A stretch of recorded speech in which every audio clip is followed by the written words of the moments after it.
Assalamualaikum warahmatullahi wabarakatuh. Hamdan wa syukranillah amma ba'du. Perkenalkan, nama saya Ahmad Aziz Mubarak. Saya merupakan mahasiswa aktif semester 6 program studi Pendidikan Agama Islam Fakultas Pendidikan Agama Islam dan Keguruan Universitas Garut. Yang mana pada kesempatan kali ini saya akan memenuhi tugas yang diembankan yang ditugaskan kepada saya oleh Bapak Ujang Deden selaku dosen pengampu mata kuliah Quran dan Hadis Kurdis.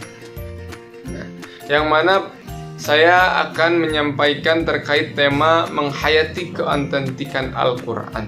Masuk kepada pengertian Al-Quran. Apa sih itu Al-Quran? Al-Quran merupakan kalamullah subhanahu wa ta'ala yang diturunkan oleh Allah Subhanahu wa taala melalui perantara malaikat Jibril kepada baginda Nabi Muhammad sallallahu alaihi wasallam. Yang mana turunnya Al-Qur'an ini sekaligus dari Lauhul Mahfuz hingga ke Baitul Izzah, ke langit bumi, dan secara berangsur-angsur dari Baitul Izzah menuju bumi melalui perantara malaikat Jibril kepada baginda Nabi Muhammad SAW. Al-Quran ini merupakan kalamullah dan mujizat bagi Nabi Muhammad SAW, yang mana ketika kita membacanya satu huruf diganjar dengan 10 pahala, apalagi dikala bulan suci Ramadan ini akan dikali 700 lipat lagi. Nah, masuk kepada pendahuluan. Memahami keautentikan Al-Quran. Di dalam surat Al-Hijr ayat 9, Allah Subhanahu wa taala menjamin keautentikan dan kesucian serta kemurnian kitab suci Al-Quran. Allah Subhanahu wa taala berfirman, A'udzu billahi minasyaitonir rajim. Bismillahirrahmanirrahim. Inna nahnu nazzalna dzikra wa inna lahu lahafidun. Inna di sini dikatakan lafadznya inna, yaitu harap penguatan taukid. Sungguhnya kamilah yang menurunkan Al-Quran dan pasti kami pula yang memeliharanya. Yang mana kemurnian dan keautentikan Al-Quran selalu terjaga sejak saat diturunkannya kepada Nabi Muhammad SAW hingga akhir zaman kelak. Keindahan bahasa dan kandungan ajaran serta tuntunan hidup bagi umat manusia adalah salah satu kemujizatannya yang menjamin tidak akan ada satupun manusia yang bisa menirunya, apalagi merubahnya. Al-Quran akan terus begitu adanya kalimatnya dan bunyinya. Dalam hal kandungannya, isinya Al-Quran mengajukan tantangan kepada orang-orang kafir dan siapapun yang meragukan kebenarannya. Sejak dahulu orang-orang kafir menuduh bahwa Al-Quran hanyalah sejenis mantra-mantra atau tukang tenung dan kumpulan syair-syair yang dibuat oleh baginda Nabi. Padahal mereka mengira bahwa Al-Quran adalah karangan Nabi Muhammad SAW, padahal hakikatnya adalah kalamullah. Akan tetapi ada juga tantangan Al-Quran, mulai dari orang-orang yang mempertanyakan Al-Quran, sehingga Al-Quran menantang siapapun yang meragukan kebenaran Al-Quran untuk mendatangkan semisalnya secara keseluruhan. Hal ini terkandung dalam firman Allah Subhanahu wa taala dalam Quran surat At-Tur surat yang ke-52 ayat 33 yang bunyinya, A'udzu billahi minasyaitonir rajim. Bismillahirrahmanirrahim. Am yaquluna taqawwalah bal la yu'minun. Bahkan apakah mereka juga berkata dia Nabi Muhammad, mereka rekannya? Tidak, mereka yang tidak beriman. Maka cobalah mereka membuat yang semisalnya dengan Al-Quran jika mereka orang-orang yang benar. Ditegaskan pula bahwa manusia dan jin tidak akan pernah mampu untuk mendatangkan semisal Al-Quran secara keseluruhan. Sebagaimana ditegaskan dalam firman Allah Subhanahu wa taala Quran surat Al-Isra, Quran surat ke-17 ayat 80. Bismillahirrahmanirrahim.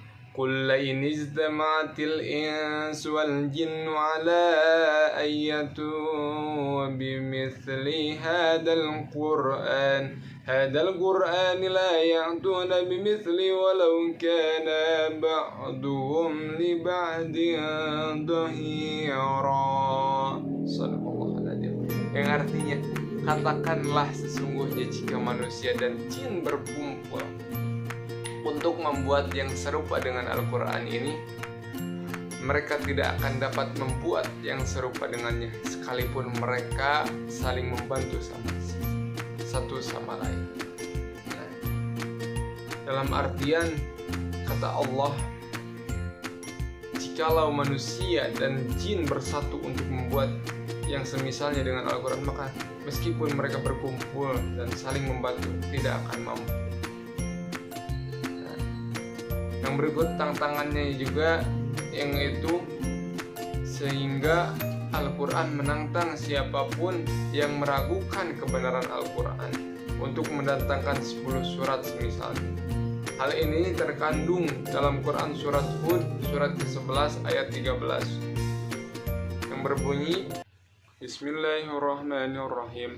Am yaquluna iftarahu qul fa'tu bi asri suwarin mislihi muftarayatin wad'u man istata'tum min dunillahi in kuntum shadiqin.